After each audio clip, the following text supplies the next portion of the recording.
Hello everyone, welcome back to NJ classes. Guys, आज की class में हम करने वाले हैं केमिस्ट्री के chapter chemical bonding and molecular structure के क्वेश्चंस। तो चलिए स्टार्ट करते हैं। फर्स्ट क्वेश्चन है हमारा, which one of them is the weakest, कि इनमें से कौन सा वीकेस्ट है। ठीक है, तो ए ऑप्शन है हमारे पास आयनिक बॉन्ड, बी ऑप्शन है हमारे पास कोवलेंट बॉन्ड, सी ऑप्शन है हमारे पास मेटालिक बॉन्ड एंड डी है हमारे पास वैन डर वाल्स फोर्सेस। तो आपको पता ही है कि जो आयनिक बॉन्ड है, कोवलेंट बॉन्ड है, मेटालिक है, ये तो क्या है, स्ट्रॉन्गेस्ट में आते हैं। अगर हम वैन डर वाल्स फोर्सेस से कंपेयर करें तो इट मींस जो वैन डर वाल्स फोर्सेस है वो क्या होता है, वीकेस्ट है। ठीक है, तो हमारा आंसर क्या हो जाएगा, डी। ठीक है, तो इनमें से वीकेस्ट कौन सा होगा, वैन डर वाल्स फोर्सेस। ठीक है, तो इसी वजह से हमारा आंसर हो जाएगा यहाँ पर डी। नेक्स्ट क्वेश्चन देखिए। नेक्स्ट है, ionic bond will be formed more easily when between elements with comparatively, कि आयनिक बॉन्ड है वो कब बनता है। ठीक है, तो हमें बतानी है कि विद रिस्पेक्ट टू हमें आयनाइजेशन एंथैल्पी और इलेक्ट्रॉन एफिनिटी से रिलेट करके उसको बताना है हमें यहाँ पर, कि आयनिक बॉन्ड बनते हैं कब ज्यादा इजिली बन पाएंगे एलिमेंट्स के बीच में। ठीक है, तो आप इस चीज को ध्यान दीजिएगा कि जो आयनिक बॉन्ड है, आयनिक बॉन्ड जब भी बनते हैं तो उनके बीच में कैसी अट्रैक्शन होती है, वहां पर आयंस के बीच में, वहां पर आयंस के बीच में गाइस अट्रैक्शन होती है इलेक्ट्रोस्टैटिक फोर्स ऑफ अट्रैक्शन। कैसी अट्रैक्शन होती है, इलेक्ट्रोस्टैटिक फोर्स ऑफ अट्रैक्शन। ठीक है, आयनिक बॉन्ड है वो आयंस के बीच में बनता है और आयंस के बीच में जो अट्रैक्शन होती है वो होती है इलेक्ट्रोस्टैटिक फोर्स ऑफ अट्रैक्शन। ठीक है, तो आप यहां देखिए उन्होंने क्या पूछा हुआ है कि आयनिक बॉन्ड कब इजिली बनते हैं, ज्यादा इजी कब बनेंगे। तो हम यही कहेंगे ना कि आयनिक बॉन्ड तब बनते हैं जब आयंस बने, और जितने इजिली आयंस बनेंगे, जितने इजिली आयंस बनते हैं, अगर आयंस ज्यादा इजिली बन रहे हैं तो हम कहेंगे कि आयनिक बॉन्ड भी इजी बना। तो देखिए अभी जो आयंस हैं, आयंस हमारे पास यहाँ पर टू टाइप्स के बनते हैं। आयंस कितने टाइप्स के बनते हैं, टू टाइप्स के, एक तो होगा कैटायन और एक होगा एनायन। तो हमें ये देखना है कि कैटायन कब इजी बनेगा और एनायन कब इजी बनेगा। तो देखिए, जब कोई भी एटम है, ठीक है, एटम से कैटायन बनाना है, ठीक है, तो कैटायन कब इजी बनेगा, जल्दी कब बनेगा कैटायन, जब एटम से कैटायन बनाने के लिए हमें कौन सी एनर्जी देनी पड़ती है, आयनाइजेशन इंथैल्पी। मींस किसी भी गैसियस एटम के बाहर वाली शेल से इलेक्ट्रॉन को रिमूव करते हैं तो जो उस टाइम एनर्जी इन्वॉल्व होती है दैट इज आयनाइजेशन इंथैल्पी। तो जितनी कम आयनाइजेशन इंथैल्पी होगी, अगर आयनाइजेशन इंथैल्पी क्या है, कम है, तो एटम से कैटायन भी क्या बन जाएगा, जल्दी बन जाएगा। ठीक है, तो इट मींस अगर आयनाइजेशन इंथैल्पी कम है तो कैटायन जल्दी बनेगा। तो इट मींस कैटायन बनने के लिए जो फेवरेबल कंडीशन है वो क्या है, आयनाइजेशन इंथैल्पी क्या होनी चाहिए, कम होनी चाहिए। ठीक है, तो जिनके अंदर आयनाइजेशन इंथैल्पी ज्यादा का कॉन्सेप्ट है उसको तो हम पहले ही क्या कर सकते हैं, एलिमिनेट कर देंगे। ठीक है, उसको पहले ही हम एलिमिनेट कर देंगे। तो इट मींस इस ऑप्शन को भी हमने क्रॉस कर दिया कि यहाँ पर आयनाइजेशन इंथैल्पी ज्यादा दी हुई है और यहाँ पर भी आयनाइजेशन इंथैल्पी ज्यादा है, तो हमने यहाँ पे क्रॉस कर दिया। तो हमारे पास आयनाइजेशन इंथैल्पी वाले भी दो ऑप्शन बचे। ठीक है, एलिमिनेट करना सीखो। आफ्टर दैट आप इस चीज को देखिए कि एनायन बनाना, तो एनायन कब इजी बनेगा, जब उसकी इलेक्ट्रॉन एफिनिटी ज्यादा होगी। ठीक है, तभी तो एटम है वो क्या करेगा, इलेक्ट्रॉन को एक्सेप्ट करेगा और क्या बना लेगा, अनायन बना लेगा। तो इट मींस जब भी कैटायन और अनायन बनते हैं तो उनके लिए कंडीशन क्या होनी चाहिए, कैटायन तब बनेगा ज्यादा इजिली जब आयनाइजेशन इंथैल्पी लो होगी, और अनायन कब बनेगा, जब इलेक्ट्रॉन एफिनिटी ज्यादा होगी। सो हमारा आंसर क्या हो जाएगा, ए हो जाएगा। Clear. Now move to next question. Which of the following chemical compound is known as lunar caustic? इनमें से किस केमिकल कंपाउंड को लूनर कॉस्टिक कहा जाता है? तो ए ऑप्शन है silver nitrate, B is sodium hydroxide, C है हाइड्रोक्लोरिक एसिड एंड डी है हमारे पास कैल्शियम ऑक्साइड। तो आप इस चीज को ध्यान दीजिए कि जो लूनर कॉस्टिक है वो किसको कहा जाता है? वो कहा जाता है सिल्वर नाइट्रेट को। ठीक है, इस चीज को आप ध्यान रखना है कि जो सिल्वर नाइट्रेट है उसको हम क्या कहते हैं? Lunar caustic. और सोडियम हाइड्रोक्साइड का देखिए क्या कॉमन नेम होता है? सोडियम हाइड्रोक्साइड को क्या कहा जाता है? Caustic soda. क्या कहा जाएगा इसको? Caustic soda. ठीक है, आफ्टर दैट अगर हम बात करें हाइड्रोक्लोरिक एसिड की, हाइड्रोक्लोरिक एसिड का और नेम क्या होता है? इसको हम बोलते हैं म्यूरिएटिक एसिड। क्या बोलेंगे इसको हम? Muriatic acid. मैं दोबारा राइट कर देती हूं, म्यूरिएटिक एसिड। क्लियर है? नेक्स्ट ऑप्शन देखिए, नेक्स्ट है हमारे पास कैल्शियम ऑक्साइड। और कैल्शियम ऑक्साइड को क्या कहा जाता है? कैल्शियम ऑक्साइड को कहा जाता है क्विकलाइम। क्या कहा जाएगा इसको? क्विकलाइम। तो इनके साथ जो अदर इंफॉर्मेशन है वो भी आपको ध्यान रखनी है। ठीक है, क्योंकि एग्जाम में सारे डिफिकल्ट क्वेश्चन नहीं आते, डिफिकल्ट भी होते हैं, एवरेज भी और इजी भी। तो हमें तो सभी को लेके चलना है कि चाहे कैसा भी पेपर आए, बस क्वेश्चन हो जाने चाहिए हमारे। आफ्टर दैट देखिए आप, नेक्स्ट क्वेश्चन है कि molecules of carbon are held together by which of the following bonds in graphite. कि ग्रेफाइट के अंदर जो कार्बन के मॉलिक्यूल्स हैं वो कैसे इकट्ठे होते हैं। ठीक है, हमें बॉन्ड बताना है कि वहां पे जैसे कार्बन कार्बन है उनके बीच में कैसा बॉन्ड बनता है। तो आपको पता ही है कि कार्बन जो ग्रेफाइट है उसके अंदर कार्बन कार्बन के अंदर कैसा बॉन्ड बनेगा। देखिए, तो वहां पर कार्बन कार्बन के बीच में आयनिक बॉन्ड बनेगा, या फिर हाइड्रोजन बॉन्ड बनेगा, या कोवलेंट बॉन्ड, या फिर van der Waals forces of attraction. तो बताइए कैसी बॉन्ड होती है, कैसा अट्रैक्शन होता है वहां पर? तो हमारा आंसर क्या हो जाएगा? Covalent bond. क्योंकि आपको पता ही है कि जब भी ग्रेफाइट के अंदर क्या होता है कि कार्बन कार्बन के बीच में बॉन्ड बनता है। ठीक है, इलेक्ट्रॉन एक्टिविटी क्या हो जाएगी? सेम। तो ऐसे में जब इलेक्ट्रॉन एक्टिविटी सेम है तो ऑब्वियस सी बात है कि वहां पर कैसा बॉन्ड बनेगा? कोवलेंट बॉन्ड बनेगा। और जो कोवलेंट बॉन्ड है वो कैसे बनता है? By the sharing of electron. ठीक है, बट आप इस चीज को ध्यान दीजिए कि ग्रेफाइट के अंदर क्या होता है कि जो एक कार्बन एटम है, ग्रेफाइट के अंदर एक कार्बन एटम है, वो कितने कार्बन एटम से ज्वाइन होता है? वो 3 अदर कार्बन एटम से ज्वाइन होता है। ठीक है, उसके साथ 3 अदर कार्बन एटम्स हैं वो जुड़े होते हैं। ये चीज क्लियर है? ठीक है, तो एक कार्बन एटम जब 3 कार्बन एटम से ज्वाइंट होता है तो किस बॉन्ड की हेल्प से ज्वाइन होगा? कोवलेंट बॉन्ड की हेल्प से। क्लियर है ना? क्योंकि मैंने आपको बता ही दिया यहाँ पर कि जो ग्रेफाइट के अंदर कोवलेंट बॉन्ड होता है। तो ऐसे में एक कार्बन एटम दूसरे जो 3 कार्बन एटम से कंबाइंड होगा तो किस बॉन्ड की हेल्प से जुड़ा होगा? कोवलेंट बॉन्ड की हेल्प से। और जो कोवलेंट बॉन्ड है वो कैसे बनता है? By the sharing of electron. तो ऐसे में जो कार्बन का जो एक इलेक्ट्रॉन है, ठीक है, वो क्या होगा? फ्री होगा। और वो फ्री इलेक्ट्रॉन ही रीजन है कि जो ग्रेफाइट है वो क्या होता है? इलेक्ट्रिसिटी का कंडक्टर होता है। क्योंकि अदरवाइज ग्रेफाइट के अलावा कोई भी नॉन मेटल ऐसी नहीं है जो कंडक्टर हो इलेक्ट्रिसिटी की। ग्रेफाइट है वो कंडक्टर है इलेक्ट्रिसिटी का। एक्सेप्शन केसेस में भी आता है ये, क्योंकि वहां पर एक carbon atom 3 other carbon atom से कंबाइंड होता है, ज्वाइंट होता है, बट वहां पर एक जो इलेक्ट्रॉन है वो फ्री रहेगा कार्बन एटम का, जिसकी वजह से वो इलेक्ट्रॉन मूव करेगा और वहां पे क्या होती है? कंडक्टिविटी। ठीक है, तो इस क्वेश्चन का आंसर हमारे पास क्या हो जाएगा? C, that is a covalent bond. Is it clear? Next question is find out the correct Lewis symbol for the atom carbon among the following options. इन ऑप्शंस में से ये बताइए कि जो करेक्ट लुईस सिंबल है वो क्या होगा? किसके लिए? कार्बन के लिए। तो आप इस चीज को देखिए, जो कार्बन है, कार्बन का एटॉमिक नंबर कितना है? 6।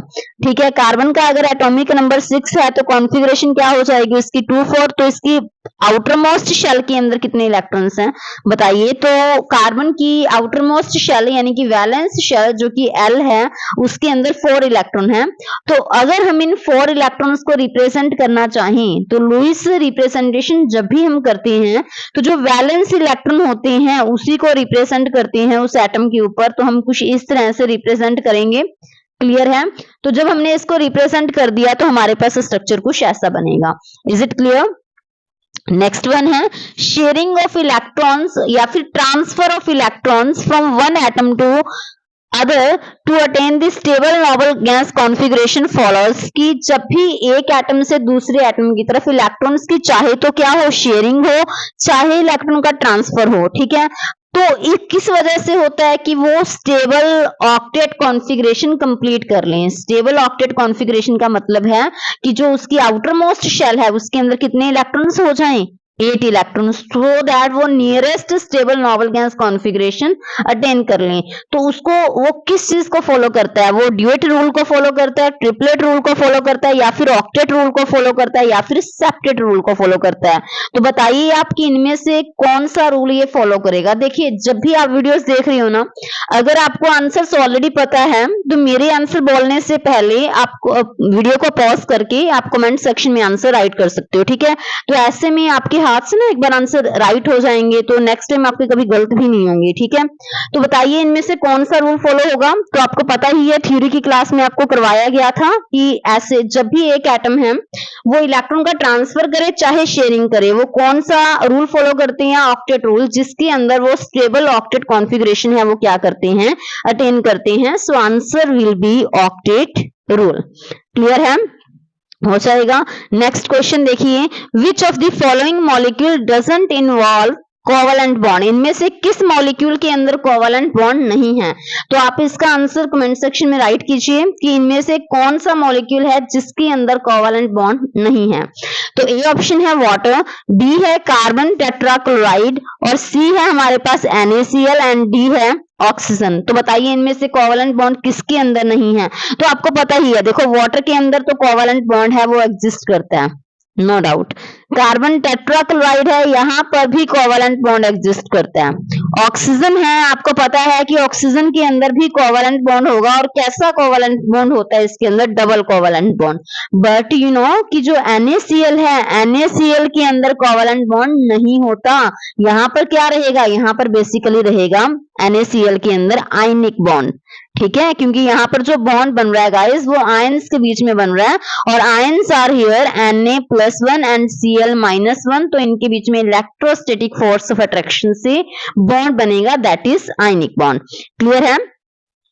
Now move to next question, what is the energy that is released upon the formation of an ionic compound known as, ठीक है। तो बताइए कौन सी एनर्जी रिलीज होती है जब एक आयनिक कंपाउंड की फॉर्मेशन होती है, ठीक है। जैसे मान लिया कि मैंने गाइस जो आयनिक कंपाउंड है ना वो क्या है, NaCl है, वो किससे बनेगा, वो बनेगा आयनिक आयन से, जैसे Na पॉजिटिव है Cl नेगेटिव है, ये आयन्स हैं, और इनसे बनेगा हमारे पास क्या, आयनिक कंपाउंड, ठीक है। तो बताइए आपकी उस टाइम कौन सी एनर्जी है रिलीज होती है। तो आपको थ्योरी की क्लास में मैंने बताया था ना कि जब भी कॉन्स्टिट्यूएंट आयन से क्या बनता है, एक आयनिक कंपाउंड बनता है, ठीक है। तो यहाँ पर बताइए कि आयन से NaCl बना है, यहाँ पे बॉन्ड फॉर्म हुआ है, और जब भी बॉन्ड बनता है, बॉन्ड फॉर्मेशन होती है, तो आपको पता ही है कि बॉन्ड फॉर्मेशन के टाइम एनर्जी क्या होती है, रिलीज होती है। एनर्जी क्या होती है, रिलीज होती है, ठीक है। और जब भी बॉन्ड बनता है तब एनर्जी रिलीज होती है। तो बताइए फिर यहाँ पे कौन सी एनर्जी रिलीज होगी। तो गाइस आपको ध्यान रखना है कि कौन सी एनर्जी रिलीज होगी, लैटिस एनर्जी। क्लियर है आपको इतना। नेक्स्ट देखिए, नेक्स्ट है the bond that binds molecules in a crystal. तो एक मॉलिक्यूल क्रिस्टल के अंदर मॉलिक्यूल्स को कौन सा फोर्स है जो बाइंड करेगा, ठीक है। फर्स्ट है हमारे पास हाइड्रोजन बॉन्ड, सेकंड है इलेक्ट्रोस्टैटिक फोर्स ऑफ अट्रैक्शन, सी है वैन डर वाल अट्रैक्शन, और डी है डाइपोल डाइपोल इंट्रैक्शन, ठीक है। तो आप इस चीज को देखिए कि जैसे एक मॉलिक्यूल है, ये मान लीजिए फर्स्ट मॉलिक्यूल है, ये क्या है, सेकंड मॉलिक्यूल्स है, ठीक है।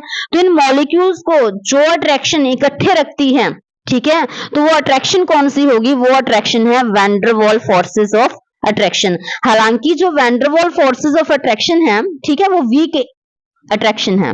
क्या है वो, वीक अट्रैक्शन है। तो आप इस चीज को ध्यान रखना है कि मॉलिक्यूल्स के अंदर जो अट्रैक्शन होती है वो कैसी अट्रैक्शन होती है, वीक अट्रैक्शन, और वो कौन सी अट्रैक्शन रहेगी, वैन डर वाल अट्रैक्शन। क्योंकि आप इस चीज को भी ध्यान रखिए ना कि जो हाइड्रोजन बॉन्ड है वो कब बनता है, जब एक मॉलिक्यूल का हाइड्रोजन दूसरे मॉलिक्यूल के फ्लोरीन, ऑक्सीजन या फिर नाइट्रोजन से बॉन्ड बनाता है, ठीक है, और वो बॉन्ड इस तरह से बनेगा तो उसको हम क्या बोल देते हैं, हाइड्रोजन बॉन्ड। ठीक है, दोबारा सुनिए कि जब एक मॉलिक्यूल का हाइड्रोजन दूसरे मॉलिक्यूल के, आपको इसको ध्यान रखना है कि फॉर्म से ध्यान रख सकते हो, क्योंकि फ्लोरीन, ऑक्सीजन, नाइट्रोजन ये क्या है, मोस्ट इलेक्ट्रोनेगेटिव एलिमेंट्स हैं पीरियोडिक टेबल के अंदर। ठीक है, तो यहाँ पर है हाइड्रोजन और यहाँ पर दूसरे मॉलिक्यूल के अंदर चाहे तो फ्लोरीन, चाहे ऑक्सीजन, चाहे नाइट्रोजन। तो ऐसे में हाइड्रोजन जब फ्लोरीन, ऑक्सीजन और नाइट्रोजन किनके साथ बॉन्ड बनाते हैं ना, तो वहां पर क्या बनेगा, हाइड्रोजन बॉन्ड। और इलेक्ट्रोस्टैटिक फोर्स ऑफ अट्रैक्शन, जो आपको अच्छी से पता ही है कि जो इलेक्ट्रोस्टैटिक फोर्स ऑफ अट्रैक्शन है वो किनके बीच में होती है, आयनिक बॉन्ड, है ना।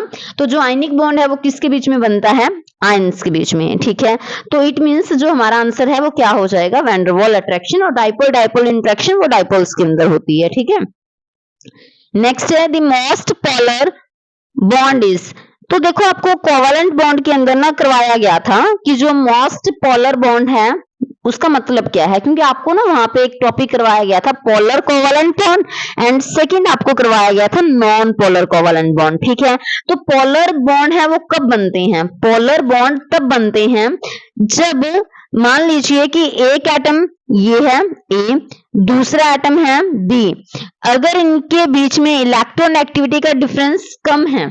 ठीक है, तो ऐसे में वहां पर क्या बनेगा, नॉन पोलर कोवलेंट बॉन्ड। ठीक है, ए और बी दो एटम्स हैं जो कि आपस में कोवलेंट बॉन्ड बना रहे हैं, तो अगर उनकी इलेक्ट्रोनेगेटिविटी का डिफरेंस क्या होगा, कम, तो ऐसे में वहां पर क्या बनेगा, नॉन पोलर कोवलेंट बॉन्ड।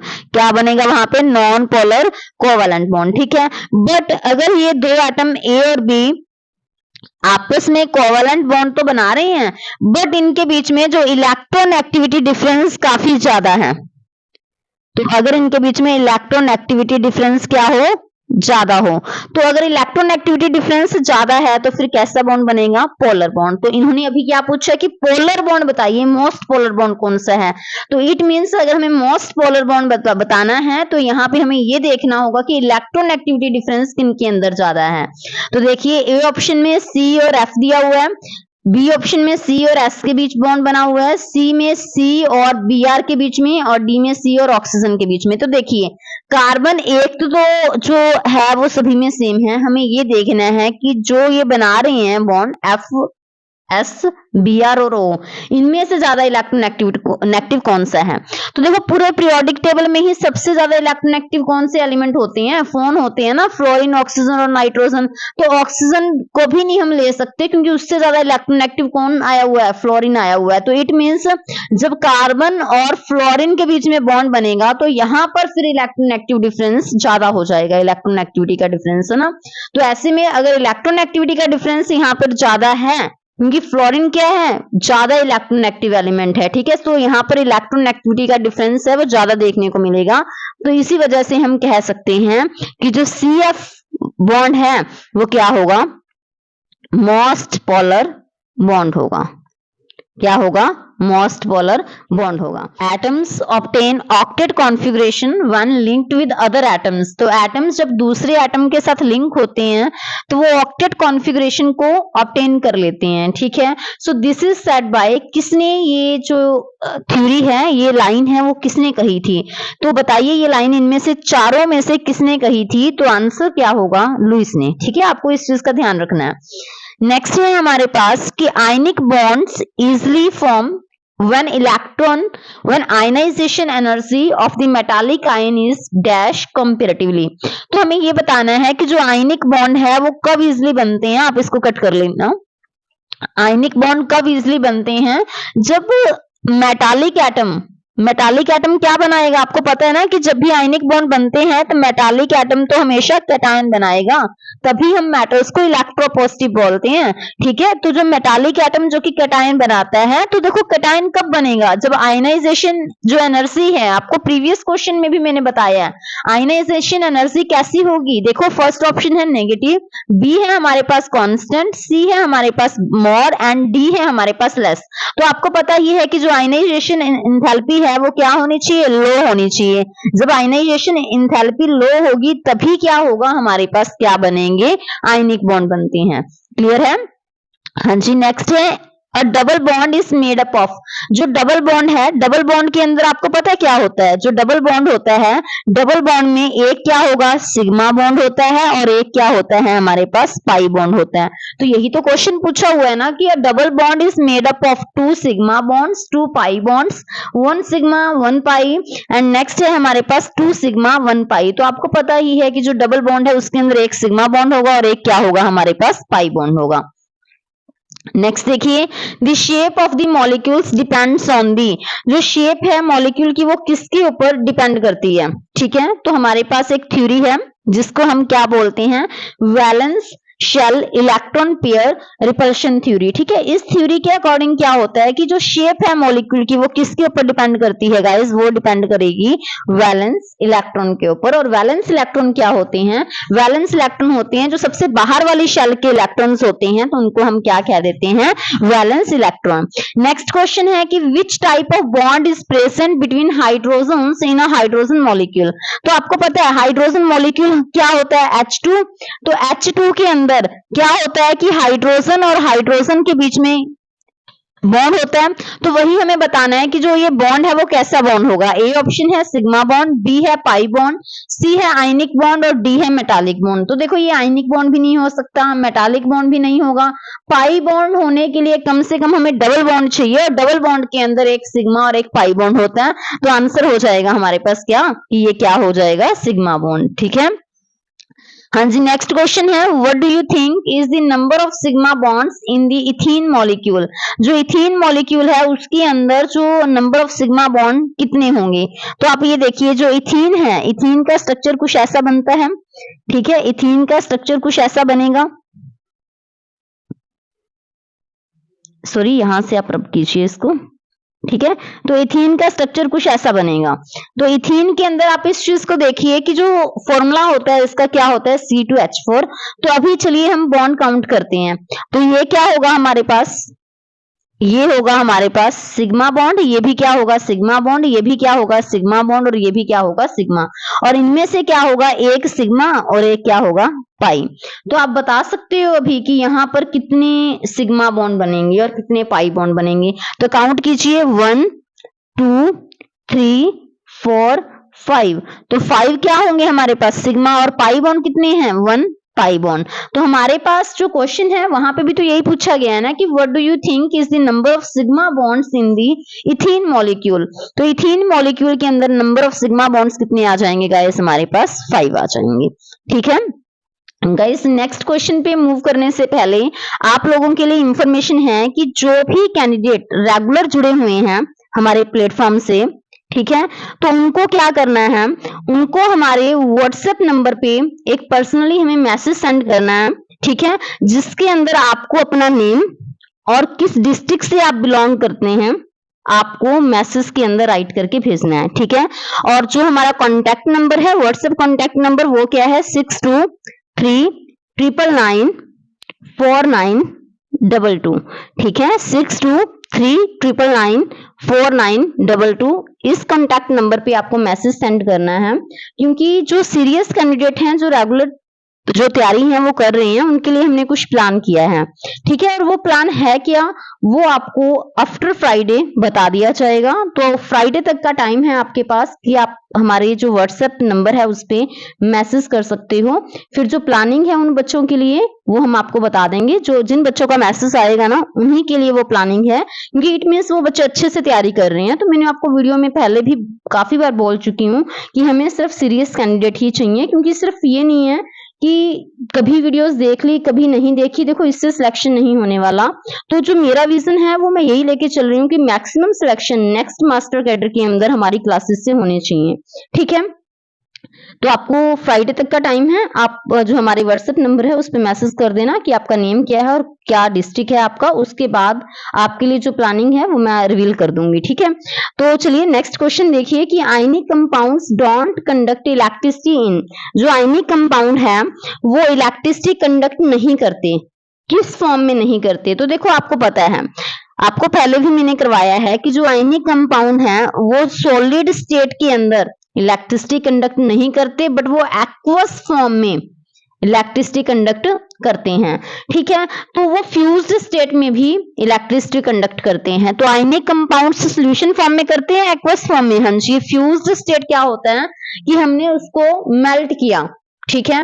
तो मोल्टन फॉर्म के अंदर जो फ्यूज्ड स्टेट में भी वो क्या करते हैं, इलेक्ट्रिसिटी कंडक्ट करते हैं, बट सॉलिड स्टेट के अंदर वो इलेक्ट्रिसिटी कंडक्ट नहीं करते। तो इसका आंसर क्या हो जाएगा, solid state. But fused state में और एक्वस स्टेट के अंदर वो इलेक्ट्रिसिटी कंडक्ट करते हैं, ठीक है। तो आप इस चीज को देखिए, सोल्यूशन जब भी बनाते हैं हम उसके अंदर वाटर ऐड करते हैं, बट फ्यूज्ड स्टेट के अंदर कोई सॉल्वेंट ऐड नहीं करते, उसको क्या किया जाता है, मेल्ट किया जाता है, ठीक है। तो इस चीज का आपको ध्यान रखना है। हाँ जी, नेक्स्ट क्वेश्चन देखिए, the bond between two atoms of same element, same element के दो एटम्स के बीच में जो बॉन्ड बनता है वो किस टाइप का होता है। ए है पोलर कोवेलेंट बॉन्ड, बी है आयनिक बॉन्ड, सी है non polar covalent bond and D है नन ऑफ दी अबव। तो आप इस चीज को देखिए कि जब सेम एलिमेंट के एटम्स के बीच में बॉन्ड बनेगा, ठीक है, तो जब सेम एलिमेंट है तो उनके एटम्स के बीच में जब बॉन्ड बनता है तो वो जो दो एटम है उनकी इलेक्ट्रॉन एक्टिविटी क्या है, उनकी इलेक्ट्रॉन एक्टिविटी तो सेम है, ठीक है। सो ऐसे में जब उनकी इलेक्ट्रॉन एक्टिविटी सेम है तो आप इस चीज को देखिए कि आयनिक बॉन्ड तो बन ही नहीं सकता ना, ठीक है। आयनिक बॉन्ड तो तब बनता है जब एक मेटल हो और एक नॉन मेटल हो, और पोलर कोवेलेंट बॉन्ड तब बनता है जब क्या हो, दो एटम्स जिनके बीच में बॉन्ड बन रहा है ना उनकी इलेक्ट्रॉन एक्टिविटी डिफरेंस बहुत हाई होता है। बट यहाँ पे तो जो दो एटम हैं सेम एलिमेंट के, उनकी तो इलेक्ट्रॉन एक्टिविटी सेम है ना, तो ऐसे में वहां पे कैसा बॉन्ड बनेगा, non polar covalent bond. Next है the self linking capacity of carbon. तो जब कार्बन है उसकी सेल्फ लिंकिंग कैपेसिटी है, मींस कार्बन है वो कार्बन के साथ ही बॉन्ड बना रहा है। तो अगर मैं यहाँ पे एग्जांपल लूंगा, ये मैंने एग्जांपल राइट कर दिया इथेन का, ठीक है। तो इथेन के अंदर क्या होता है कि जो कार्बन है वो कार्बन के साथ ही बॉन्ड बना रहा है, कार्बन है वो कार्बन के साथ ही बॉन्ड बना रहा है ना। तो ऐसे में बहुत सारे मॉलिक्यूल फॉर्म करता है कार्बन, जब कार्बन कार्बन के साथ लिंकेज करता है तो कार्बन की कार्बन के साथ जो लिंकेज एबिलिटी है उसको हम क्या बोल देते हैं गाइस, उसको हम बोल देते हैं कैटिनेशन, ठीक है। तो ऑप्शंस जो हमारे पास गिवन है, catenation, sublimation, hydrogenation and carbonation, तो उनमें हमारा राइट आंसर क्या हो जाएगा, कैटिनेशन। नेक्स्ट है हमारे पास, what happens when silver chloride is put under sunlight. जब सिल्वर क्लोराइड को सनलाइट के अंदर रखा जाता है तो क्या होता है, तो जब सनलाइट की प्रेजेंस में जो सिल्वर क्लोराइड है गाइस वो क्या हो जाएगा, ब्रेक हो जाएगा, ठीक है, क्योंकि वो डीकंपोजिशन रिएक्शन शो करता है जिसके अंदर एक रिएक्टेंट है वो ब्रेक हो जाता है टू और मोर प्रोडक्ट के अंदर, ठीक है। तो AgCl है वो ब्रेक हो जाएगा और क्या देगा, Ag प्लस में Cl2, ठीक है, मीन्स सिल्वर एंड क्लोरीन। तो बताइए इनमें से जो ए ऑप्शन है वो है silver metal and chlorine gas are formed, B option है silver metal and chlorine ions are formed, chloride ions are formed, C है only silver metal is formed and D है no reaction takes place because silver is relatively unreactive, ठीक है। तो आपको पता ही है, मैंने अभी तो बताया आपको कि सिल्वर क्लोराइड को जब भी सनलाइट के अंदर रखेंगे तो क्या बनेगा, Ag प्लस क्लोरीन, ठीक है। तो यहाँ पे तो क्लोराइड आयन है ना, तो आयन तो नहीं बना, यहाँ पे तो क्लोरीन गैस बनी है, तो ये option is correct answer. After that है कि among the following the one which has maximum ionic character. तो इनमें से आप ये बताइए कि मैक्सिमम जो आयनिक कैरेक्टर है वो किसके अंदर होगा। तो जो ये क्वेश्चन है गाइस वो मैंने लिया है फेजान रूल से, ठीक है। तो अकॉर्डिंग टू फेजन्स रूल क्या होता है, आपको पता ही है कि जो कैटायन है उसका साइज क्या होना चाहिए, स्मॉल होना चाहिए, स्मॉल कैटायन और लार्ज एनायन, ठीक है। तो उस अकॉर्डिंग अगर हम देखें तो अगर स्मॉल कैटायन होगा, लार्ज एनायन होगा तो कैसा कैरेक्टर ज्यादा होगा, तो उस टाइम गाइस कोवलेंट कैरेक्टर क्या होगा, ज्यादा होगा, ठीक है। तो बट हमारे पास क्या पूछा गया है, हमारे पास तो मैक्सिमम आयनिक कैरेक्टर पूछा गया है ना, तो इट मींस आयनिक कैरेक्टर कब ज्यादा होगा, जब क्या हो, कैटायन का साइज बड़ा हो। तो आप इनमें से ये बताइए, देखिए कि जो अनायन है वो तो सेम ही है, कैटायन का साइज कहाँ बड़ा है, एक तो है हमारे पास Na पॉजिटिव, ठीक है, और एक है हमारे पास K पॉजिटिव और एक है हमारे पास CS+1, ठीक है। तो कैटायन का साइज कहाँ बड़ा है, कैटायन का साइज बड़ा होगा किसके अंदर, सीजियम के अंदर। कैटायन का साइज कहाँ बड़ा होगा? सीजियम के अंदर। तो आप फिर देखिए कि अगर कैटायन का साइज बड़ा है, देखिए जो मैंने आपको प्रीवियस बताया वो ये था कि कोवलेंट कैरेक्टर कब ज्यादा होता है, जब कैटायन का साइज स्मॉल होता है। बट यहाँ आयनिक कैरेक्टर है तो इट मींस कैटायन का साइज क्या होगा? बड़ा होगा। तो कैटायन का साइज किसमें बड़ा है? सीजियम +1 के अंदर। तो इसी वजह से इसके अंदर आयनिक कैरेक्टर भी ज्यादा होगा। ठीक है, तो गाइस अगर आपको वीडियोस अच्छी लगी तो चैनल को लाइक शेयर एंड सब्सक्राइब जरूर कीजिएगा। ठीक है, thank you, have a nice day.